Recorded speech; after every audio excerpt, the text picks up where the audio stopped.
Sir Tarun garu. Hello Anwar Hi, sir, sir. How are you? నమస్తే. Nice to meet you.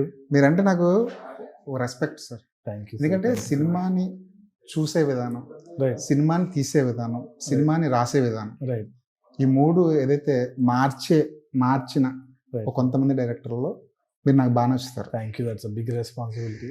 కానీ భయం ఉంది. మీ షార్ట్ ఫిల్మ్ చూస్తే సార్ ఎక్కడ ఫ్రేమ్ రైట్ సార్, ఒక చోట స్టడీగా లేదు. ఫ్రేమ్ రైట్ మీ షార్ట్ ఫిల్మ్స్ Right. చూసినప్పుడు అప్పుడే అర్థమైంది రైట్. ఇతను ఏదో కొత్తగా చెప్పాలనుకుంటున్నాడు. ఎస్ సార్, అసలు ఫ్రేమ్ లో ఉండదు. రైట్ అది లెంత్, విడ్త్, వెనకాల Right. ఫోకస్ ఏమి ఉండదు. రైట్ నేను ఎలా చూస్తాను Right. సమాజాన్ని, రైట్ నేను ఎలా మనుషుల్ని చూస్తాను, రైట్. సేమ్ అలాగే రిఫ్లెక్ట్ అయినట్టు అనిపించింది. That is the attempt at least. అవును అవును. మీరు సినిమాల్లోకి వచ్చేటప్పుడు ఒక బ్యాగ్ వేసుకుని వస్తారు, కరెక్ట్. కొత్తగా ఏదో రాయాలి, కొత్తగా చూపించాలన్న బ్యాగ్ ఉంటుంది. మీరు సినిమాని మార్చగలిగారా, సినిమా మిమ్మల్ని మార్చిందా? Both actually sir. In fact I don't know నేను ఏమైనా చేంజ్ తేయగలిగినానా లేదా అన్నది. ఐ థింక్ ఒక్కసారికి నేను రిటైర్ అన్న స్టేజ్కి వచ్చిన తర్వాత వెనకాల చూసుకుంటానేమో కానీ ఇప్పుడు చూడరు. వద్దు అనుకుంటున్నాను. ఎందుకంటే ఓవర్ కాన్ఫిడెన్స్ ఆల్వేస్ కిల్స్. అది నేను కొంచెం ఎర్లీ ఆన్ నేర్చుకున్నాను కూడా. అది మా నాన్న వల్లనో అమ్మ వల్లనో కానీ ఎక్కడనో అక్కడ మనకి ఈగో వచ్చేస్తుంది, కాన్ఫిడెన్స్ వచ్చేస్తుంది, ఓవర్ కాన్ఫిడెన్స్ అవుతుంది. అట్లా చాలా మూమెంట్స్ ఉన్నాయి నాకు కూడా. ఒకటి యాడమెంట్ బిహేవియర్ కూడా వస్తూ ఉంటుంది, కానీ it was a conscious effort not to stray away from the craft. ఒకటి ఏంటి అంటే లక్కీగా అమ్మ నాన్న కూడా gave me an environment to work freely అనమాట. క్రియేటివ్ ఫ్రీడమ్ ఇచ్చినప్పుడు ఏమైపోతుంది అంటే ఈజీగా బోర్ కొట్టేస్తుంది మనకి. సో అదొకటి నేను కొంచెము హ్యాండిల్ చేయడానికి నాకు టైం పట్టింది. The moment I came in to the industry, పెళ్లి చూపులతోటి ఒక బ్లిస్ఫుల్ ఇగ్నోరెన్స్ ఉన్నిందనమాట. అంటే సినిమా లాంగ్వేజ్ అన్నది నాకు అవగాహన లేకుండా దాని గురించి దానికి అసోసియేట్ అయిన ఫియర్స్ నా దగ్గర లేవు. అదే రూల్స్ తెలియకపోవడమే ఒక లక్షణమైంది అది అనమాట. కాకపోతే ఇప్పుడు I have understood all the rules and I'm consciously breaking them in my own craft అన్నప్పుడు దాంతో ఉన్న ప్రెషర్, ఇంకా భయం నన్ను కొంచెం వరకు చేంజ్ చేసింది. అది మంచికా చెడుకానో only time will tell. But I'm conscious not to go away from the authenticity of my craft. ఎందుకు అంటే నేను చేసినాను అంటే దేర్ ఆర్ మూమెంట్స్. ఇప్పుడు పెళ్లి చూపుల్లో కూడా వాళ్ళిద్దరు ఇట్లా కరణ్ జోహర్ స్టైల్లో ఇట్లా కలుస్తారు, మ్యూజిక్ వేస్తాం. నాకు అది అస్సలు నచ్చలేదు. I did not approve it. కాకపోతే immense pressure was there that అరే వాళ్ళు పోస్టర్లో ఉన్న వాళ్ళు లాస్ట్కి కలవకపోతే సినిమా హిట్ అవ్వదు అని అన్నప్పుడు ఆ భయానికి నేను అది చేసినాను కదా. ఇప్పటికీ ఇట్ స్టిల్ హాంట్స్ మీ ఇంటర్నల్గా. చేసి ఉండకపోతే ఏమయ్యేది? చేసి ఉండకపోతే ఏం చేసేవారు? I would have just left it as it is. వాడి దారిలో వెళ్ళిపోతాడు, అమ్మాయి వేరే దారిలో వెళ్ళిపోతుంది. కాకపోతే వై షుడ్ బి గ్లోరిఫై? అంటే ఇప్పుడు ఒకడు ఏదో చేస్తున్నాడు, వాడు గెలిచినాడు అని చూపించడంలో గ్లోరిఫికేషన్ ఆఫ్ విన్నింగ్. ఎంతమంది గెలుస్తారు? ఎంతో మంది ఇప్పుడు సినిమా తీద్దామని బయటకు వస్తారు. How many people win? ఇప్పుడు ఆ సెన్స్లో ఆర్ పేరెంట్స్ హ్యావ్ వన్ అంటారా? But still they are heroes. So glorifying winning, glorifying this, దానివల్ల టికెట్ సేల్ అవ్వడంలో నాకు అభ్యంతరం లేదు. ఎందుకంటే నా డబ్బులు కాదు, నేను ఎన్నైనా నీతులు చెప్పొచ్చు, కానీ ప్రొడ్యూసర్ డబ్బులు పెడుతున్నాడు. సో వాళ్ళ భయాలను కూడా నేను అడ్రస్ చేయాల్సిందే. కాకపోతే యాజ్ ఎ క్రియేటివ్ ఇండివిజువల్ నేను ఇంటికి వెళ్ళేటప్పుడు మాత్రం నాకు అది హాంట్ చేస్తూ ఉంటుంది. సో దాని నుంచి స్ట్రే అవ్వకపోవడం అనేది it's an on going debate constantly in my head. Tarun Bhaskar ఇన్ని ఏళ్ళ కెరీర్లో తక్కువ సినిమాలు ఎందుకు చేశాడంటే పొల్యూట్ అవ్వకుండా తనను తాను కాపాడుకోవడానికి చేసిన ప్రయత్నం అనుకోవచ్చు. ఒక విధంగా అది ఒక కాన్షియస్ ఎఫర్ట్ సార్. ఇంకోటి వచ్చి నేను ఇప్పుడు కూడా వేరే ఇంటర్వ్యూలో కూడా చెప్పింది ఏంటి అంటే I have not spent enough time with my family when I was in to kind of obsession అనమాట. నా ఫ్రెండ్స్ తోటి ఏదో ఒకటి చేయడము, అంటే సంథింగ్ యాక్టింగ్ కానీ, అంటే it was a conscious effort to be in front of the screen. నాకు by childhood nature I'm an introvert. నేను ఇంతగానో మాట్లాడడము, ఒక కెమెరాని ఫేస్ చేసి ఇది చేయడం అంటే కండిషనింగ్. అది మా నాన్న వచ్చేసి రవీంద్ర భారతిలో ఎన్నో స్టేజ్ షోస్ అవన్నీ అయ్యేటప్పుడు, పట్టాభిరామ్ గారిది వీళ్ళది వాళ్ళు చాలా స్టేజ్ షోస్ అయ్యేటప్పుడు నన్ను తోసేవారు అనమాట స్టేజ్ మీద. నాకు ఇట్లా వైబ్రేట్ అయిపోయేది మోకాళ్ళంతా. సో దాన్ని స్టేజ్ ఫియర్ అంటారని అప్పుడు అర్థమైంది మా నాన్నకి. సో నన్ను ఒక ఎక్స్పెరిమెంట్ లెక్క నన్ను ఒక ల్యాబొరేట్ చేసేస్తున్నారు మా నాన్న. ప్రతి దాంట్లో తోసేయడం, ఇది చేయడం. I use to hate my father. అదే భయపడుతున్నాను, ఎందుకు ఇట్లా చేస్తున్నారు అది ఇది అని. కానీ ఇవాళ నాకు అర్థమైంది ఏంటి అంటే it is it is the bread and butter of my life. So ఎట్టి పరిస్థితిలో overcoming that became like a duty for my self. Coming back to the question, నాకు మేజర్గా ఏమనిపించింది అంటే, in the pursuit of trying to better my self, I have done acting, anchoring, what ever, అని enjoyed every bit. దానివల్ల నాకేమనిపించింది అంటే, నేను ఇవాళ ఒక డైరెక్టర్ సీట్లో అహంకారంతో కూర్చోవట్లేదు, ఎంపతి తోటి కూర్చుంటున్నాను. Empathy because I understand what the actor is going through. Empathy because I know what the interviewer is going through, what the anchor is going through. I understand my ecosystem better than when I started in Pelli Chootulu. So అట్లాంటి learning రావడానికి నాకు కొంచెం time waste అయిందంటే అది నేను waste అని అయితే అనుకోను. అంతే. ఇప్పుడు మనకి లోపల చాలా కొత్త కొత్త థాట్స్ ఉంటాయి కదా. కరెక్ట్. డైరెక్టర్ దగ్గర, హీరో దగ్గర వెళ్ళి స్క్రిప్ట్ ఓపెన్ చేసి మీరు చెప్తున్నప్పుడు, ఈడేంటి వీడు ఇలా చెప్తున్నాడు, అసలు కమర్షియల్ మెటీరియల్ లేదు కదా, అసలు నువ్వు అసలు డైరెక్టరేనా, నువ్వు అసలు రాసావా, ఇది get out from my studio అన్నట్టు. అంటే మీ తాలూకా ఆ క్రియేటివ్నెస్ అర్థం కాకపోవడం వల్ల. రైట్. అదొక్కటే నేను చెప్పను. ఇంకోటి ఏంటి అంటే, I understand every once decision also. ఇప్పుడు మీరు నేను కలిసి మనం ఏదో మన ఫామ్లో మన పొలాలు అమ్ముకొని డబ్బులు తీసుకొని వచ్చి పెట్టిన తర్వాత ప్రతిదీ ఒక డౌట్ తోటే చూస్తాం. ఎవడో కొత్త డైరెక్టర్ వస్తున్నాడు అంటే వాడికి అసలు ఎక్స్పీరియన్స్ లేనోడిని మనం పెట్టాలి. ఒక ఎస్టాబ్లిష్ డైరెక్టర్ అంటే డబ్బులు ఎక్కువ, సో కొత్త డైరెక్టర్ని పెడతాం. కాకపోతే వాడిని పాత ఫార్మాటే ఫాలో అవ్వమని చెప్తాం. ఎందుకు అంటే అది known format. This is an industry where gamble pays off. ఈ గ్యాంబ్లింగ్లో మనకి తెలిసిన పర్ముటేషన్ కాంబినేషన్స్లో రిస్క్ తక్కువ అన్న జోన్లోనే ఉంటాం. కాబట్టి వాళ్ళు చెప్పే దాంట్లో కూడా ఒక అర్థం పర్థం ఉందని నేను ఆలోచించినాను. కానీ there is no room for disruption. వాళ్ళు చేసే దాంట్లో డిస్రప్షన్కి రూమే లేదు. So very few people have the blind bet taste చూద్దాం ఏమవుతుందో ఏంది అని. పాత ప్రొడ్యూసర్లు చాలామంది ఉన్నారు. కానీ ఇవాళ మనం ఓటీటీ సేల్ మీద రిలై అయిపోయి వాళ్ళ స్టాటిస్టికల్ డేటా అనలైజ్ చేసుకుంటూ, మార్కెట్ కాంబినేషన్ స్టడీ చేసుకుంటూ ఎంతవరకు వర్కౌట్ అవుతున్నాయి. So it's not working out. ట్రైలర్లు చూసి వెళ్ళిపోతున్నారు జనాలు. ఇవాళ రేపు ఇప్పుడు Jan 30th జనాలు వస్తారా లేదా అన్నది ఎవ్వడూ చెప్పలేడు. మేము Jan 30th వెళ్తే తెలుస్తుంది అసలు మా మార్కెట్ ఏంది, ఉందో లేదో అన్న విషయం. So I don't blame them, but somewhere ఎక్కడనో అక్కడ producers also need to take a leap of faith. So do actors also. Acting పర్స్పెక్టివ్లో నాకు ఏంది అంటే, చాలామంది యాక్టర్స్ వచ్చేసి వాళ్ళ గ్రాఫ్ చూసుకుంటూ ఉంటారు. ఈ సినిమా తర్వాత ఈ సినిమా, ఈ సినిమా తర్వాత ఈ సినిమా. మనమే ఇవాళ అంటున్నాము అటెన్షన్ స్పాన్ తగ్గిపోతుంది, రీల్స్ అతను చూస్తాను. మిమ్మల్ని ఎందుకు అంత గుర్తుపెట్టుకుంటారు? మీ కెరియర్ గురించి మీరు తప్పితే ఎవ్వరూ పట్టించుకోరు. మీరు ఫ్రైడే ఏం చేస్తున్నారు అన్న దాని మీదనే ఉంటుంది అంతా. So I think all those are misinterpreted calculations తప్పితే దే ఆర్ నాట్ ఫ్రూట్ఫుల్. అది ఏమో మరి అంతే. సరే, మీరు చాలామంది హీరోలకి కథలు చెప్పి మీ అర్థం కాని తనాన్ని, వాళ్ళు అర్థం చేసుకోలేని తనాన్ని ఈ రెండు బేరీజ్ వేసుకున్న తర్వాత మీకేమనిపించింది? లేదురా బాబు, వీళ్ళ రూట్లో వెళ్ళి కథ చెప్పడమే బెటరు అని అనిపించిందా? ఒక్కసారైనా? లేదు సార్. అంటే నాకు రాని పని నేను చేయలేను. అది నాకు అర్థం కాని పని. అంటే I understand there is a huge market. ఒక ఫ్యాన్ బేస్ని ఎంటర్టైన్ చేసే టాలెంట్ నాకు ఇంకా లేదు అని నేను అనుకుంటాను. ఎందుకు అంటే నాకు ఇప్పుడు దురంధర్ వచ్చింది. దురంధర్ లాంటి సినిమాలో నాకు అబ్సల్యూట్లీ లవ్డ్ ఇట్. అది చేసే ఆస్కారం ఉండొచ్చేమో, కానీ వేరేలాగైతే నేను చేయలేను. అది సపోజ్ ఇప్పుడు ఒక యాక్టర్ వచ్చేసి లేదు నా ఫ్యాన్ బేస్ ఫీల్ అవుతుంది అంటే దేనికి ఫీల్ అవుతుంది అన్నది నాకు ఐడియా లేదు. జెన్యున్గా నాకు ఆ స్కిల్ లేదు. సో దాని నుంచి దూరం ఉండడమే బెటర్. దీని ద్వారా నాకు తెలిసిన దాంట్లో నేను ఎంత మ్యాక్సిమం డబ్బులు చేసుకోవచ్చు ప్రొడ్యూసర్కి, నాకు నేను ఎంత తీసుకెళ్ళొచ్చు ఇంటికి అనేది ఆలోచన. ఈ ఇమేజ్, స్టార్డమ్, ఈ పదాలకి అర్థం తెలిసిందా? ఉంది sir. There is a certain value to it. ముందు లేదనే నేను తీసి పడేసేవాడిని, కానీ there is a star pull. ఇప్పుడు బేసిక్గా the difference is between real boxing and WWF. WWFలో మనం రాక్ కానీ, స్టోన్ కోల్డ్ స్టీవ్ ఆస్టిన్ కానీ గుద్దుకోరని తెలుసు, అయినా వాళ్ళకి రూట్ చేస్తూ ఉంటుంది. రియల్ బాక్సింగ్ పట్టించుకునే మంది చాలా తక్కువ. WWFకి మార్కెట్ ఎక్కువ. And I understand why there is a business, what is the entire root cause of everything అనేది. There is a star pull. దాన్ని మనం డినై అయితే చేయలేము 100%. దానికి కేటర్ చేసే స్కిల్ నేను ఇంకా డెవలప్ చేసుకోవాలనే జోన్లో ఉన్నాను. ఒక వర్గం డైరెక్టర్లు ఇద్దరు హీరో హీరోయిన్లు డ్యాన్స్ చేసుకుంటుంటే వెనకాల ఒక 100 మంది జూనియర్ ఆర్టిస్టులు డాన్సర్లు స్టెప్పులు వేయడం అన్నది అవును. విరక్తి పుట్టి కొత్త తరహా కథలు రాసుకోవడం స్టార్ట్ చేశారు.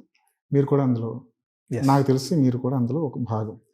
కానీ ఇప్పటికీ అదే ఇద్దరు హీరోయిన్లు, అదే హీరో హీరోయిన్లు, అదే 100 మంది వెనకాల పెట్టుకొని డ్యాన్సులు చేస్తే అలాంటి సినిమాలకి 100, 200, 300, 400 కోట్లు వస్తున్నాయి కదా. కరెక్ట్.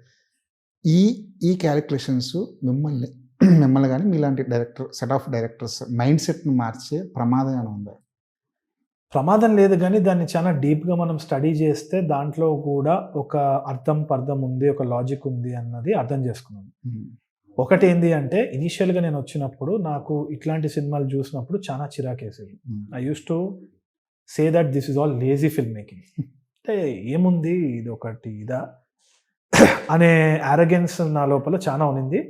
ప్రాబబ్లీ దానివల్లనే ఒక సినిమా తీసి చూపిద్దామన్న ఉత్సాహంతో సమ్ కైండ్ ఆఫ్ డిటర్మినేషన్ తోటి రావడం జరిగింది. So I have to give credit to that motivation also. Okay, దాంట్లో కూడా ఒక మోటివేషన్ దాంట్లో ఒక మోటివేషన్ ఉంది. కాకపోతే దట్ బికేమ్ టాక్సిక్. ఎందుకు అంటే నేను ఎందుకు ఆడుతున్నాయి, ఏం ఆడుతుంది, ఎందుకు ఇది అసలు ఇది ఇంత డెప్త్లో మనం ఒక రియలిస్టిక్గా ఇది చేద్దాం అనుకున్న దాంట్లో ఇదెందుకు చూస్తలేరు, దీనికి ఎందుకు నంబర్స్ పెరుగుతలేవు అన్న ఒక ఐడియా వచ్చినప్పుడు recently I decided to roll my sleeves and sit down and watch the films and try to understand and analyze ఎందుకు అవుతుంది అనుకొని చూస్తున్నప్పుడు ఏమర్థమైంది అంటే యావరేజ్ థియేటర్ గోయింగ్ ఆడియన్స్ ఎవరైతే they contribute to hundreds of crores or thousands of crores of revenue, వాళ్ళ salary is around 17,500 per month. So statistically speaking. Okay, so approximately ఇప్పుడు మనం ఒక సిమ్యులేషన్ చేసుకుంటే 17,500 per month ఒక middle aged man he is earning the only breadwinner for his family అనుకుందాం. వాడికి ఈఎంఐలు రావు, మ్యాక్సిమం ఒక క్రెడిట్ కార్డ్ వస్తుంది, దాన్ని గీకి దానిలో బాధపడుతూ ఉంటాడు. ఆ క్రెడిట్ కార్డ్ అవైలబిలిటీ ఉంటుందో లేదో 17,000కి నాకు తెలియదు. Forget about all of that, let us go through his daily life. వాడు పొద్దున్న నుంచి సాయంత్రం వరకు వాడిని తన్నేటోడు 10 మంది ఉంటారు. వాడిని అరే ఇజ్జేరా ఇజ్జే వాడిని most he is the last start of society. అసలు వాడు ఇన్విజిబుల్ అనమాట. ఇప్పుడు లెట్స్ సే దట్ మనం ఇప్పుడు we are driving, somebody is driving, వాడు ఉన్నాడన్న విషయం మర్చిపోయి మనం ఫోన్లో ఏదో మాట్లాడుతూ ఉంటాం. వాడు అసలు బతుకున్నాడా లేదా అన్న ఇది కూడా ఉండదు, ఇన్విజిబుల్. వాడికి ఒక కైండ్ ఆఫ్ రిబెలియన్ వస్తుంది and he seeks satisfaction through violence. అంటే ఒక ఒప్రెసివ్ ఫోర్స్ ఒక ప్రొటాగనిస్ట్ని పట్టుకొని పీడిస్తుందంటే వాడు దాన్ని కత్తి పట్టుకొని ఒక వైలెన్స్ తోటి షూట్ చేయడంలో మనకు లాజిక్ అనిపించకపోవచ్చు, కానీ వాడికి అక్కడ సాటిస్ఫాక్షన్ వస్తుంది ఇంటికి. ఎందుకంటే 100% వాడు గెలిచే గుర్రం మీదనే బెట్టు కాస్తాడు. ఈ గుర్రం నాది, నేనే రాది, గెలు అని అంటాడు. ఆ క్యారెక్టర్ గెలుపులో వాడు కొంచెం గెలిచి వాడు ఇంటికి పోయి ఎంతో తిని ఎంతో తాగి పడుకుంటాడు. So if you are trying to put a bandaid on that strata of society where economics and society has failed, that is cinema power కదా. సో దాన్ని నేను ఒక ఎలిటిస్ట్ ఫామ్లో అది తప్పు సినిమా, నాది కరెక్ట్ సినిమా అనడంలో నా తప్పు అని నాకు అర్థమైంది first. So that is the maturity that I got after so long to respect films that are working well. Because I always had this debate friends దగ్గర కూర్చొని 200 కోట్లు అయితేంది, 300 కోట్లు అయితేంది, అది డబ్బులతో సమానం కాదు. అది బేసిక్లీ ఫుట్ఫాల్స్ ఎందుకు అవుతున్నాయి అన్న దానికి ఒక రీజనింగ్ ఉంది. It's the psychology of the majority of our audience. వాళ్ళల్లో మార్పు మనం తెచ్చే మీడియం ఏం కాదు, వాళ్ళని హీల్ చేస్తే చాలు. So these film makers and that cinema is also very important అన్నది నేను మనస్ఫూర్తిగా ఒప్పుకున్నా. సో మరి మొత్తానికి తరుణ్ భాస్కర్ ఈ 17,500 జీతగాడి కోసం ఎప్పుడు సినిమా తీస్తారు? ఐ థింక్ ఈ నగరానికి ఏమైంది రిపీట్ తర్వాత నెక్స్ట్ తీయబోయే సినిమా అదే. వాళ్ళు ఆ సినిమాను ఒప్పుకుంటారో లేదో, నా శాలరీ కూడా 15,000 అవుతుందో లేదో ఆ ఫ్రైడే రోజు డిసైడ్ అవుతానంటే. అదే సినిమా థియేటర్లో అంటే డైరెక్టర్ కాకముందు ఒక సినిమా సూపర్ హిట్ అయిపోయింది అనుకోండి సార్, సూపర్ హిట్ టాక్తో ఒక సినిమా ఆడుతుంది, ఆ థియేటర్కి వెళ్ళి కూర్చుని బాగా ఇరిటేట్ అయిపోయి మధ్యలోంచి బయటకు వచ్చేసిన సందర్భాలు తరుణ్ భాస్కర్కి ఉన్నాయా? యా, ఇనిషియలీ చాలా వరకు ఉన్నాయి సార్. ఇన్ఫ్యాక్ట్ అక్కడికి వెళ్ళిన తర్వాత నాకు చాలా ఇష్యూస్ మీద డిస్కస్ట్ వచ్చేది. ఉత్తి పుణ్యానికి అంటే ఇప్పుడు ఈగోయిస్టిక్ కూడా, ఇప్పుడు నేను నెక్స్ట్ జనరేషన్ చూస్తున్నాను కదా, నా నెక్స్ట్ జనరేషన్ ఎవరైతే ఉన్నారో నేనేమైనా చెప్తున్నా కానీ వాళ్ళు అదే యాంగిల్లో చూస్తున్నారు. నువ్వు పెద్ద ఇది అన్నది వాళ్ళలో నేను కనిపిస్తున్నాను, నా పాత తరుణ్ భాస్కర్ కనిపిస్తున్నాడు. కానీ దట్ ఈస్ సో రాంగ్ అన్నది టైం తోటే తెలుస్తుంది. అంటే you can never be in the shoes of other people కదా ఆ విధంగా. సో నేను వాకౌట్ చేసిన సందర్భాలు కూడా ఉన్నాయి. కానీ నేను కాన్ ఫిల్మ్ ఫెస్టివల్లో చాలా యంగ్ ఏజ్లోనే ఒక షార్ట్ ఫిల్మ్ చేసి అనుకోకుండా అన్న షార్ట్ ఫిల్మ్ తోటి అనుకోకుండా అక్కడ వెళ్ళడం జరిగింది. వెళ్ళినప్పుడు ఒక ప్రొఫౌండ్ అండర్స్టాండింగ్ ఏమనిపించిందంటే, అక్కడ సినిమాలు చూస్తున్నాను సార్, సినిమా ఏం అర్థం కాలేదు నాకు అసలు. ఎక్కలే ఆర్ట్ సినిమా, చాలా పెద్ద ఆర్ట్ సినిమా, పేరేమో తెలుసు గుర్తులేదు. So it was made in French, south African film maker, African cinema. అందరికీ బోర్ కొడుతుందన్న విషయం నాకు అర్థమైంది. కొంచెం చటపటా అని ఉన్నారు. కానీ మొత్తం సినిమా అయిపోయినాక అమ్మయ్య అని ఇట్లా లేస్తుంటే అందరు ఇష్యూస్ అన్నారు. ఏందబ్బా అని కూర్చుంటే క్రెడిట్ లిస్ట్ వెళ్ళింది. క్రెడిట్ లిస్ట్ వెళ్ళిపోయి అక్కడ లాస్ట్ పనిచేసిన లైట్ మ్యాన్ పేరుతో సహా అయిపోయిన తర్వాత లైట్లు ఆన్ అయ్యి అందరూ చప్పట్లు కొట్టి వాకౌట్ అయినారు. బయట పోయి అడిగితే సినిమా ఎవరికి నచ్చలేదు. కానీ వాళ్ళు ఇచ్చిన రెస్పెక్ట్ అది. ఎందుకు అంటే Cannes film festival is the capital of the cinema ఇది కదా. There is an art of watching a film also.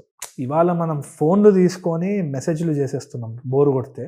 కానీ అంతమంది పనిచేసిన దానికి అట్లీస్ట్ టెక్నీషియన్స్, అట్లీస్ట్ నేను ఈ సినిమా ఫీల్డ్లో ఉన్నందుకైనా it's my duty or some నాకు కొంచెం ఉన్న ఎథిక్స్ తోటి ఫోన్ ఆఫ్ పెట్టుకొని క్రెడిట్ లిస్ట్ వరకైనా కాకపోయినా లాస్ట్ వరకు సినిమా చూద్దామన్న జోన్కి వచ్చేస్తున్నాను నేను ఇప్పుడు. సో కానీ అది ఆ రూల్ని స్ట్రిక్ట్గా ఫాలో అవుతున్నారా? Not really. ఓటీటీస్లో వచ్చే వరకు పాజ్ ఉంది కాబట్టి ఎప్పుడైనా నేను వాష్రూమ్ వెళ్ళాలన్నా, ఎప్పుడైనా ఏమైనా తినాలన్నా, స్విగ్గీ నుంచి ఏమైనా ఆర్డర్ చేసుకోవాలన్నా పాజ్ కొట్టేస్తున్నా. తర్వాత నేనే క్లాసులు బిగుతూ ఉంటాను. నా రూల్స్ నేనే ఫాలో అవ్వను. అట్లాంటి టైంలో నా ఫ్రెండ్స్ వచ్చి చెప్తారు, అరే నువ్వు మాట్లాడేది ఒకటి, నువ్వు చేసేది ఒకటి. సో అయితే ఉంటుంది. సరే, పెళ్లి చూపులు రకరకాల ఐడియాలజీతో మీ గట్ ఫీలింగ్తో చేసిన సినిమా కదా. కరెక్ట్. ఆ సినిమా రిలీజ్ డే గుర్తుందా? రిలీజ్ డే తరుణ్ ఎలా ఉన్నాడు ఏంటి? ఎంగ్జైటీ సార్, నాకు ఎక్స్ట్రీమ్లీ బిగ్ ఎంగ్జైటీ అటాక్ వచ్చింది. నాకు గుర్తుంది, ఇక్కడ స్వెట్ వచ్చేసింది, హార్ట్ రేట్ పెరిగిపోయింది, హార్ట్ అటాక్ వస్తుందేమో అని పల్స్ చెక్ చేసుకుంటున్నాను. ఫిజికలీ సెన్సేషన్ ఏంది అంటే గొంతు ఎండిపోయింది, మైండ్ అంతా ర్యాట్లింగ్ థాట్స్ వచ్చినాయి. ఏంద్రా సినిమా సక్సెస్ అయిన తర్వాత కూడా ఇట్లున్నాను ఏంది అన్న డౌట్ వచ్చింది. And I realise it's quite normal. Apparently 2 big problems ఉంటాయంట మనిషి లైఫ్లో. ఫెయిలియర్ ఒకటి, రెండోది సక్సెస్. 2 problems success. సో ఈ 2 మనం ఓవర్కమ్ చేసినామంటే లైఫ్ సాఫీగానే సాగిపోతుందని విన్నా. అది ఎక్స్పీరియన్స్ చేసింది పెళ్లి చూపులప్పుడే. చాలామంది ఏమంటారంటే సార్, ఓటీటీలు బాగా పెరిగిపోయిన తర్వాత, వరల్డ్ సినిమా బాగా చూసిన తర్వాత, ముఖ్యంగా మలయాళం సినిమాని బాగా డిస్కవర్ చేసిన తర్వాత, మలయాళంలో ఒక సినిమా తీసి తెలుగులో డబ్ చేస్తే తెగ చూసేస్తారు, అదే కాన్సెప్ట్తో తెలుగులో చేస్తే చూడరు అని చాలా గుడ్డిగా ఒక స్టేట్మెంట్ ఇచ్చేస్తారు. ఆ స్టేట్మెంట్కి మీరు కూడా అలాంటి దాని మీద, ఆ స్టేట్మెంట్ మీద మీ ఒపీనియన్ ఏంటండి? అలాంటి స్టేట్మెంట్ పాస్ చేసే వాళ్ళ మీద. అయితే నేనేమంటానంటే sir, that is a very superficial statement అనేసి నేను బిలీవ్ చేస్తాను. ఎందుకంటే ఒకటి, ఇప్పుడు మణిరత్నం గారు, చాలా ఇంటర్వ్యూస్లో కూడా ఇప్పుడు చెప్పుకున్నాను, మణిరత్నం గారు రావణ్ తీసినారు. రావణ్ తీసినప్పుడు అభిషేక్ బచ్చన్ గారి పర్ఫార్మెన్స్, విక్రమ్ గారి పర్ఫార్మెన్స్ కంపేర్ చేయొచ్చు. ఎందుకంటే same technicians, same crew, so lighting కూడా సేమ్, మోటివేషన్ కూడా సేమ్. సో దాన్ని కంపేర్ చేయొచ్చు. మిగతా ఏది కూడా మనం కంపేర్ చేయలేము. ఎందుకంటే మలయాళం నుంచి మనము ఒక సినిమాని తీసుకొని వచ్చి మనము ఓన్గా మనం చేసేటప్పుడు క్రాఫ్ట్ ఈజ్ ఆల్సో ఇంపార్టెంట్. ఆ కెమెరా మూవ్మెంట్ ఎందుకు అవుతుంది, ఓవర్గా అవుతుందా లేదా, ఆ డైలాగ్ ఎక్కడ ఎండ్ అయింది, ట్రాన్స్లేషన్ ట్రూగా ఉందా, కొలోక్యల్గా ఉందా, లేకుంటే గంభీరంగా ఉందా, పొయిటిక్గా ఉందా, ప్రాసతో చెప్తున్నారా అన్న దాని మీద వరల్డ్ మొత్తం మారిపోతుంది. ఎవరైతే ఆ ఒరిజినల్ ఫిల్మ్ మేకర్కి ఆ ఒరిజినల్ థాట్ వచ్చిందో, they basically have that cultural context and nuances in mind and they make that story. So maybe that is why it work there. ఇప్పుడు ఓం శాంతి తీసేటప్పుడు సజీవ్కి he had that cultural context in mind, he took the line and he adapted it. That's a different technique. గుడ్డిగా మళ్ళీ ఆ line తీసుకొచ్చి మన commercial సెన్సిబిలిటీకి adapt చేసుకుందామన్న ఉద్దేశం ఉంటే మాత్రం ఫెయిల్ అవుతుంది. అది నేను చూసినాను. అది ఏమో ఐ మైట్ బి రాంగ్ ఏమో, కానీ ఇక్కడ ఒక కాలు అక్కడ ఒక కాలు ఏ రోజు పెట్టొద్దు. పెట్టినందుకు మలయాళం సినిమాలు మొత్తము ఆ కాన్సెప్ట్ ఇక్కడ తీస్తే చూడరు అన్నది కూడా సూపర్ఫిషియల్ స్టేట్మెంట్ నా దాంట్లో. The true testament of that is పెళ్లి చూపులు. పెళ్లి చూపులు చేసినప్పుడు దే టుక్ ఇట్ హిందీలో, it was made to the commercial sensibilities of Hindi. ఇది అది వర్క్ అవ్వలేదు మిత్రం చాలా వరకు. కానీ మలయాళంలో దే అడాప్టెడ్ పెళ్లి చూపులు అగైన్. 100 రోజులు ఆడింది. సో ఇక్కడున్న స్టోరీ అక్కడ 100 రోజులు ఆడిందంటే అక్కడున్న స్టోరీ ఇక్కడ ఆడుతుంది. There is no doubt about that. కరెక్ట్గా చేయాలంతే. I mean we have to be honest to the craft అంతే. That's my feel about. ఈ సినిమాలో ఆ హానెస్టీ ఎంతవరకు కనిపించిందండి? ఇప్పుడు మీరు జయక్రిష్ గారి పాట విన్నారా? అవును. దాంట్లో అచ్చ తెలుగుదనం కొట్టుకొస్తుంది అనమాట. సో అదొక్కటే చాలు. అంటే ఇఫ్ యూ కెన్, ఒక అన్నం ఉడికిందో లేదో మెతుకుతోటి తెలుస్తుంది అన్నట్టు, ప్రతి ఒక్క టెక్నీషియన్ పెట్టిన ఎఫర్ట్ మీకు ఆథెంటిక్గా కనిపిస్తుంది 100%. ఎక్కడో అక్కడ మనం మన సెన్సిబిలిటీ కమర్షియల్ యాంగిల్లో తీసినట్టయితే లేదు. ఎక్కడైనా కానీ ఆ అటెంప్ట్ జరిగినా కానీ we always had a red flag in the crew. ఇది ఎందుకు వెళ్తుంది అది. ఎందుకంటే that pressure was there from the start. And when I saw the rough cut చూసేంత వరకు నాకు డౌట్ ఉండేది సినిమా మీద, అసలు అవుతుందా లేదా, వాళ్ళ కంపారిజన్స్ వస్తే ఎందుకు ఈ రీమేక్ అది ఇది అని. రఫ్ కట్ చూసిన తర్వాత ఐ ఫెల్ట్ హ్యాపీ. ఫస్ట్ నన్ను నేను చూసుకోలేను స్క్రీన్ మీద, దరిద్రంగా ఉంటుంది. బట్ చూసినప్పుడు I was very very relieved of the fact that okay, Sajeev mind set correct ఉంది, ఆథెంటిక్ వచ్చింది. డైరెక్టర్గా తరుణ్ భాస్కర్ని ఒక రీమేక్ చేస్తావా అంటే ఖచ్చితంగా నువ్వు చెప్తాడు. No. Yeah. కదా. Yeah. యాక్టర్గా ఒక తరుణ్ భాస్కర్ని రీమేక్ చేస్తావా అంటే ఎందుకు ఎస్ చెప్పాడు? ఎందుకంటే the story was bigger than just the subject of a remake. ఎంత ఆథెంటిక్ స్టోరీ అంటే ఇది, it should travel to the right people అన్న ఉద్దేశంతో producers also saw viable market. అంటే వీఆర్ నాట్ డూయింగ్ సమాజ సేవ చేయట్లేదు ఇక్కడ, కాకపోతే they see the business potential. చాలా మంది దీన్ని ఓనప్ చేస్తారన్న ఉద్దేశం కూడా ఉంది.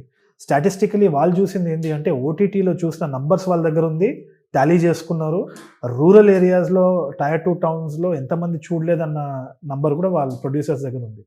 So if they are taking a calculated risk at it, who am I to say no? So I said okay, నాకు అంత మంచి రోల్ వస్తుంది, I can do an experiment with my accent and యాస అంటే ఇంకేమో. పులస, వంజరం, ఇంకే పండుగప్ప, ఈ పేర్లను వచ్చినాయి మొత్తం వచ్చేసినాయి. టేస్ట్ చూసినా, తిన్నాను, వెయిట్ వేసినాను, మంచిగా అయినాను. ఇన్ఫ్యాక్ట్ అతిథి దేవోభవ అన్న వర్డింగ్స్ ఎక్కడి నుంచి వచ్చినా కూడా అర్థమైపోయింది.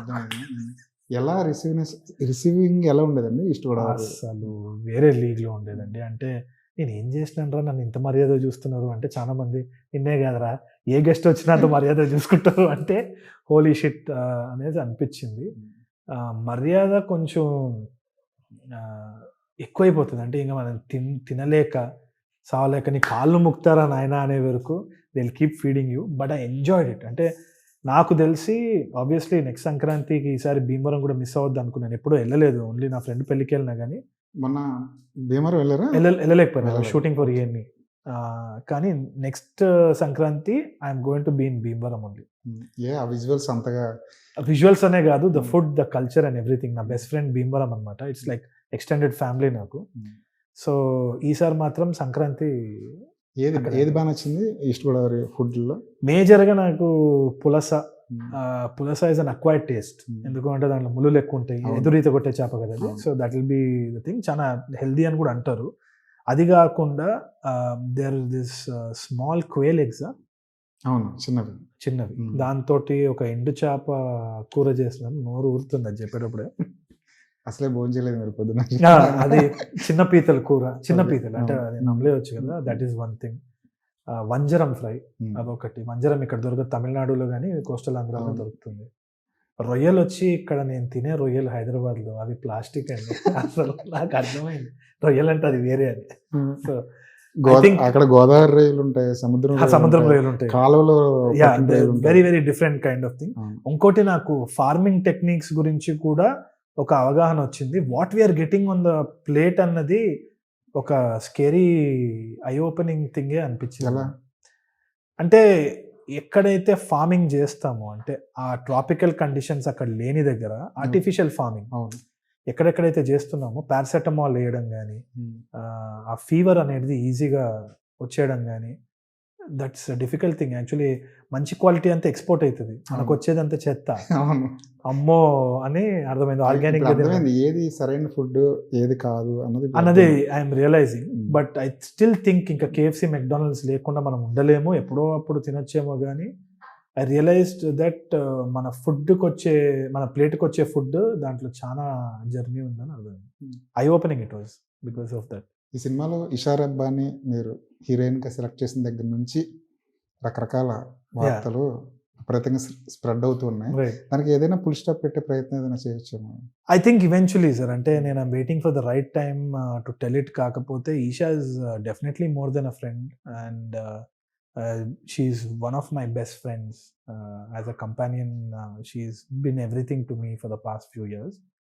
దాంట్లో చెప్పడానికి కానీ దాచడానికి కానీ ఏం లేదు కానీ but I'm looking for the right time to announce it and it's personal thing కాబట్టి నేనేమైనా చెప్తే అది వేరే వాళ్ళని అఫెక్ట్ చేసే ఆస్కారం కూడా ఉంది కాబట్టి I want to make a calculated move because I'm very considerate about what I say affecting other people. నాకు అలవాటే భరతోలు గట్టిగానే ఉంటుంది కాబట్టి భరతోల మీద వానబడ్డట్టు ఉంటుంది నాకు, కానీ వేరే వాళ్ళకి ఇది అవ్వద్దన్న దాంతో ఏం చెప్పుకుంటుంది. మొత్తానికి ఎండ్ కార్డ్ వేసే ప్రయత్నం అయితే ఉంది తొందరగా. Yes hopefully if everything goes well, god willing 100%. మీ వర్క్స్లో Yeah. ఈ నగరానికి ఏమైంది కానీ పెళ్లి చూపుల్లో కానీ బెస్ట్ వర్క్ ఏంటంటే ఏం చెప్తారు? ఈ రెండు పక్క పక్కన పెడతాం. నాకు అంటే ఈ రెండింటి నుంచేనా ఈ రెండు పక్క పక్కన పెడతాం. ఈ రెండింటిని పక్కన పెడితే నాకు తెలిసి technically moved on better to ఈ నగరానికి 100%. ఎందుకంటే పెళ్లి చూపుల్లో ఒక రెగ్యులర్ రామ్ కామ్ అది తప్పకుండా ఐ థింక్ నాకు తెలిసి నేను అబ్జర్వ్ చేసిన క్యారెక్టర్స్లో ఇన్నసెన్స్ ఏమో that really set it apart, కానీ structurally it's just a rom com. లాస్ట్కి ఇద్దరు కలుస్తారు. ఈ నగరానికి ఏమైంది, విక్టరీ ఇస్ బిగ్ విక్టరీ. ఎందుకంటే వాళ్ళు ఏం గెలవరు లాస్ట్లో, వాళ్ళు సినిమా తీయరు, వాళ్ళు అట్లనే ఉండిపోతారు. అయినా జనాలు దాన్ని ఒప్పుకున్నారంటే అదే పెళ్లి చూపుల్లో మీరు ఏదైతే మీ మనసుని దాచేసి కప్పెట్టేసి ఏదో చేశారో అది నేను ఈ నగరానికి ఏమైంది చేయలేదు. That's why I feel the victory is better, sweeter. ఎటువంటి కాంప్రమైజ్ లేదు. So happy about that. Vijay Deverakonda, Vishwaksen ఇద్దరు బ్రిలియంట్ యాక్టర్స్, ఇద్దరు మంచి యాక్టర్లు. కానీ వాళ్ళలో యారగెన్స్ చూసిన వాళ్ళు కూడా ఉన్నారు చాలా మంది. ఒక డైరెక్టర్గా వాళ్ళిద్దరి మీద మీకున్న ఒపీనియన్ ఏంటండి యాక్టర్స్గా? నాకు యాక్టర్స్ ఆర్ రియల్ లైఫ్ కానీ యాజ్ అ పర్సన్ నాకు విజయ్ మీద, విశ్వాక్ మీద ఎక్స్ట్రీమ్లీ నాకు చూస్తే they feel like brothers only. అంటే they is no avoiding that topic అని. నాకు కొన్ని సందర్భాల్లో ఎవరైనా కానీ స్టేజ్ మీద రియాక్ట్ అయ్యేటప్పుడు నాకు ఎప్పుడు డౌట్ వచ్చేది, అంటే ఎందుకు ఇట్లా అది ఇది అని అనిపించేది. కానీ ఏదండి వాళ్ళ అగ్రెసివ్నెస్ ఉండొచ్చు, లేదు అంటే మాట తీరు ఉండొచ్చు, whatever it is. But then I realise ఆ స్టేజ్ అన్నది ఇట్స్ అ డిఫరెంట్ యానిమల్. ఆ స్టేజ్ ఎక్కేటప్పుడు మనకి ఉన్న స్టేజ్ ఫియర్ ఉండొచ్చు, లేకుంటే ఒక టెన్షన్, నర్వస్నెస్ ఉండొచ్చు. It makes us a different person 100%. So stage persona, on film persona and real life persona are very different. నా వరకైతే Vishwak and Vijay have not changed one bit. నా దగ్గర అయితే చాలా మందికి చెప్తా లేదు ఇట్లయింది అట్లయింది అంటారేమో, కానీ even if I call now I have the same affection. They don't care about where I am as a director. నేను డైరెక్టర్ అయినానా లేదా, because I know how they treat other people also. విశ్వాక్కి, విజయ్కి ఎనీ టెక్నీషియన్ వాళ్ళ దగ్గర suffer అయినా లేకుంటే ఎక్కడైనా ఇదై కొంచెం ఇబ్బందిలో ఉన్నా కానీ they are just a call away. చాలా మందికి హెల్ప్ చేస్తున్నారు. రైట్ హ్యాండ్ సేవ చేస్తే లెఫ్ట్ హ్యాండ్కి తెలియకుండా సేవలు చేస్తున్నారు. I have seen that happen. So genuinely I know that they are heartful people. కానీ on stage I think online కూడా మన పర్సెప్షన్స్ చాలా స్క్యూడ్ ఉంటాయి. మనం ఆ మాట అంటాము, దాన్ని మిస్కన్స్ట్రూ చేస్తూ ఉంటారు కదా. I think online only shows one side, but it's not reality. ఎప్పుడైనా వాళ్ళిద్దరికి అడ్వైజ్ ఇచ్చే ప్రయత్నం అయినా చేశారు? కానీ వాళ్ళు అంటే అడ్వైస్ అంటే నా పర్స్పెక్టివ్లో అడ్వైస్, అది కరెక్టో కాదో వాళ్ళు పర్సీవ్ చేసుకోవాలి కదా. చాలా సార్లు they also told me another perspective of what I said and I realise they are right.